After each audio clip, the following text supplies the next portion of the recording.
You can stand in the back, Claire. Family sits here, my husband whispered, blocking my chair at his sister's wedding. Guests stared. I swallowed hard. Then someone unexpected stood up. My name is Danielle Harper, and I'm 34 years old. I work as a paralegal at a small law firm in Ohio. It's nothing glamorous, just long hours, stacks of paperwork, and helping regular people through some of the worst days of their lives. I've always believed quiet work matters. I married into a family that cares deeply about status. Appearances mean everything to them. Titles, income, who sits where at dinner. My husband, Eric, changes when he's around them. He gets colder, sharper, like he's auditioning for their approval. I didn't grow up with money. My parents drove school buses for 30 years. They taught me to work hard and stay humble. At family gatherings, I was the quiet wife, the one who supposedly married above her level. His sister Amanda was the one they always praised. Perfect career, perfect smile, perfect life. I smiled through their comments about my job and my background. I stayed calm, but they never understood something important. I wasn't weak. I was patient, and I knew things they didn't know I knew. If you've ever married into a family that made you feel small, I see you. Subscribe if you know what it's like to sit quietly while people underestimate you. Tell me in the comments, have you ever been treated like you didn't belong? Click hype if you believe respect should go both ways. Let's go. The reception hall smelled like fresh roses and expensive perfume. White flowers covered every table. Soft music floated through the air. It wasn't a luxury ballroom, just a rented hall dressed up to look grand.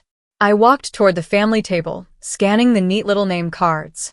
I saw Eric's name, his parents, Amanda and her new husband, but not mine. My chest tightened. Then I spotted it. Danielle Harper, placed at a round table in the back near co-workers and distant friends. I picked up the card and walked to Eric. Is this a mistake? I asked quietly. He didn't even look surprised. He smirked. It's Amanda's day. Immediate family only. I stared at him.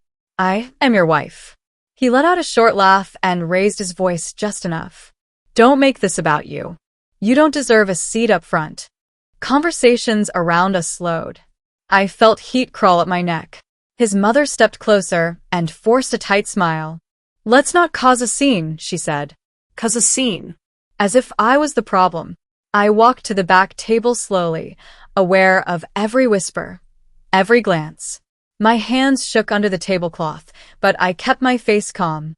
That's when I noticed Judge Eleanor Whitmore sitting at the main table. The groom's aunt, a respected local judge. She had seen everything. Her eyes met mine for a second. Sharp. Observing.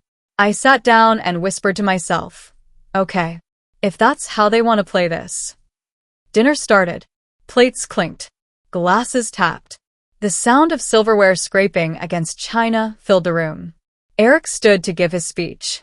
I want to thank my parents and our real family for supporting Amanda, he said proudly. Real family. He didn't look at me once. A few guests at my table shifted uncomfortably. I kept eating. Small bites. Slow breaths. Later, I passed by Eric's mother while she chatted with two women. Danielle doesn't really contribute much, she said softly. Not soft enough. Eric handles everything. I almost laughed. I had paid half the wedding gift and most of our rent for the last 3 months, while Eric covered his own debts. But I stayed silent. Near the hallway, Eric grabbed my arm. His grip was tight. Don't embarrass me tonight, he hissed. I looked straight at him. You already embarrassed yourself. His jaw tightened. If you start drama, don't expect this marriage to survive. That was the moment it clicked. This wasn't about a chair. It wasn't about Amanda. It was about control. He wanted me small, grateful, quiet. I thought about the encrypted folder on my laptop, the copies of bank records, the loan documents with my forged electronic signature, the recordings saved carefully on my phone. In our state, one person can legally record a conversation. I had made sure of that. The music got louder as the dance floor opened. Laughter echoed across the room. They thought they had won. They thought I would go home and cry. Instead, I waited. What they didn't know was I had been preparing for months. The first time I noticed something strange was when a bank statement arrived with a loan I never applied for. My name was on it. My social security number. My responsibility. When I confronted Eric back then, he brushed it off. "It's just paperwork," he said. "But I work with paperwork every day. I know what signatures look like. I know what consent means." I searched deeper and found messages between him and his mother. He told her I was financially dependent on him, that I wouldn't understand complex forms. I felt sick reading it. Quietly, I started documenting everything. Screenshots, emails, voice memos from tense conversations in our kitchen. I spoke to a senior attorney at my firm without naming names. I asked about spousal fraud laws, about liability. I wasn't planning revenge. I was planning survival. I needed protection in case things got worse. And tonight, in a room full of witnesses, with a judge seated at the main table, might be the safest place to finally speak. I had a plan they never saw coming. Earlier that year, I had helped Judge Whitmore's clerk organize files during a busy week. I treated it like any other task. Professional. Focused. When she saw me during the ceremony, she gave a small nod of recognition. After the seating incident, she approached me near the back table. "Are you all right?" she asked quietly. Her voice was calm but firm. I swallowed. "I will be," I said. She studied my face. She knew something was off. Across the room, Eric laughed loudly with his cousins. His mother adjusted Amanda's veil for photos. I heard Eric joke. "She knows her place now." That sentence settled something inside me. I leaned closer to the judge. "He took a loan in my name without consent," I said softly. Her expression changed instantly. "Do you have proof?" she asked. I met her eyes. Yes. The cake cutting was announced. Guests gathered near the dance floor. Phones were raised. Cameras ready. The room buzzed with excitement. The judge stepped forward slowly. The music faded. As Amanda thanked everyone for coming, Judge Whitmore raised her hand. "Before we continue, I need to address something important," she said clearly. The room went silent. Even the band froze. She turned toward Eric. "Did you take out a loan in your wife's name without her informed consent?" Gasps spread across the crowd. Eric blinked rapidly. "What?" "That's private," he snapped. I stepped forward from the back. My heels clicked against the wooden floor. "It's not private when it's fraud," I said. My voice didn't shake. I held up printed bank statements and copies of the loan agreement. The judge explained calmly how financial misrepresentation works under state law. Words like liability and criminal exposure echoed in the quiet hall. Guests began whispering. I saw phones recording. I pressed play on my phone. Eric's voice filled the speakers.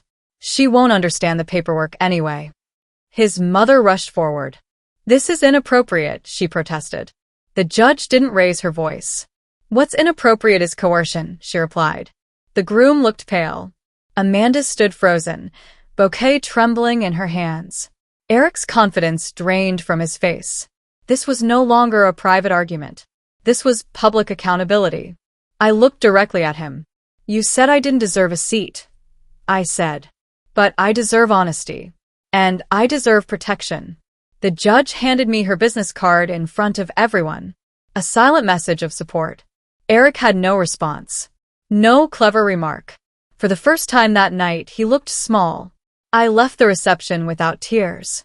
The night air was cool and steady against my skin. Within weeks, I filed for legal separation. The fraudulent loan was formally disputed and investigated.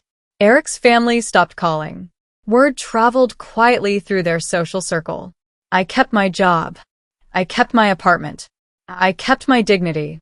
They thought public humiliation would shrink me. Instead, it exposed them.